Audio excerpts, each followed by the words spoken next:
Non, mais il n'y a pas de porte-parole des Gilets jaunes. Mais même sans ça, quand ils disent... Voilà, c'est pour ça.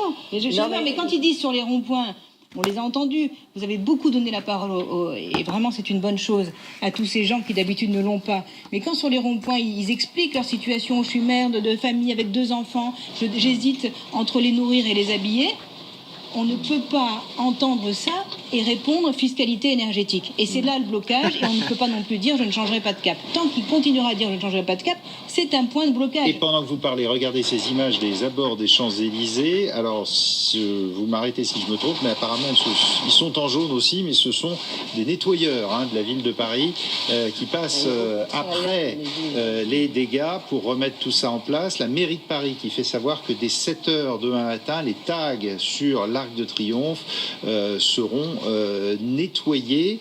J'aimerais aussi qu'on écoute, vous parliez des revendications des Gilets jaunes, pas les mêmes que ceux-là.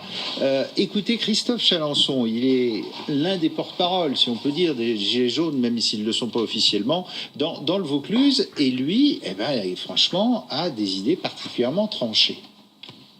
Ne demandons pas la démission de M. Macron, ni la dissolution de l'Assemblée nationale, qui viendra dans un deuxième temps. Le gouvernement, l'exécutif aujourd'hui faillit. Démission du gouvernement pour remettre qui à la place d'Édouard Philippe? Un gouvernement de transition, avec des gens qui sortiront certainement du lot et qui porteront certainement la nation française vers un autre chemin.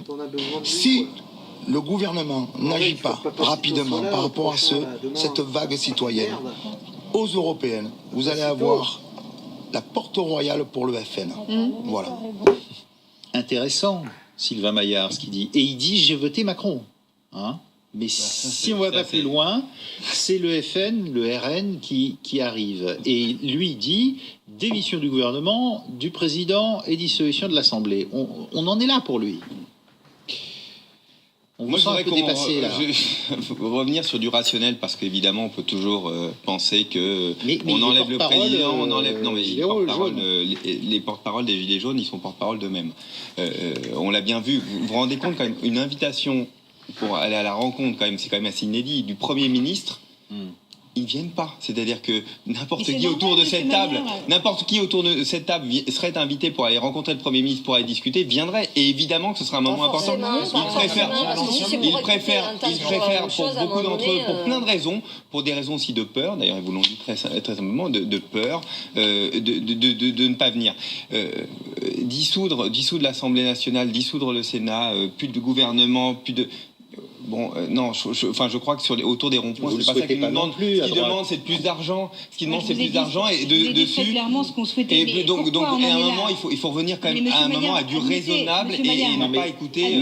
Vous, en tant que responsable politique, vous ne souhaitez pas la dissolution de l'Assemblée ou la démission du Premier président ou du gouvernement? Monsieur. Bon, donc c'est non. Vous leur répondez non là aux Gilets jaunes. J'ai pas à parler aux Gilets jaunes, c'est pas moi qui pose la question. Ils font une proposition là.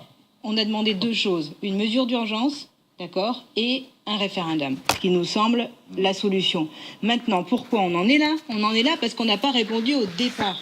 Et plus on attendra, plus les revendications vont monter. Mais c'est évident. Et c'est là où il y a un piège. C'est parce qu'Emmanuel Macron veut faire un bras de fer avec la population. Mais on fait pas un bras de fer contre les Français. François Bayrou lui a dit, on ne gouverne pas contre son peuple. Mais si, parce qu'il a cette arrogance, il fait un peu le caïd. Mais j'ai la même perception que les Français et les Gilets jaunes. Non mais j'entends ce que vous dites, on ne cherche pas du tout la polémique, mais ce n'est pas ça, c'est tout simplement que nous sommes dans un cadre, un cap écologique dans lequel nos prédécesseurs d'ailleurs ne sont déjà pleinement inscrits. Et puis moi je rappelle juste une chose, on peut discuter sur, vous avez vu, j'étais très ouvert sur une discussion, mais il y a quelques semaines, Nicolas Hulot s'en va du gouvernement, j'entends toute la classe politique pleurait à chaudes larmes en expliquant que c'est terrible, alors qu'il lui avait déjà tapé dessus depuis un an en disant que c'était insupportable à voir. La réalité, c'est qu'on a une urgence écologique qui est de notre responsabilité en tant que responsable politique et qu'il faut la traiter et qu'elle ne disparaît pas